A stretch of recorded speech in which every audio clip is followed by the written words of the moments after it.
Ladies and gentlemen, Assalamu alaikum and a very good morning. I wish to congratulate Her Excellency Annalena Baerbock on assuming the presidency of the 80th session of the United Nations General Assembly. I also commend Secretary General Antonio Guterres for his bold leadership of the United Nations in testing times. Ladies and gentlemen, our world is more complex today than ever before.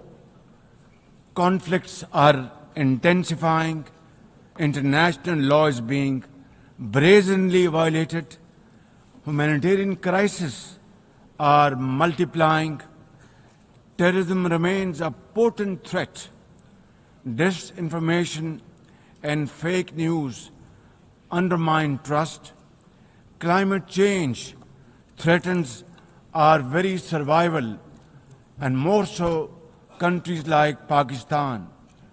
Today, multilateralism is no more an option.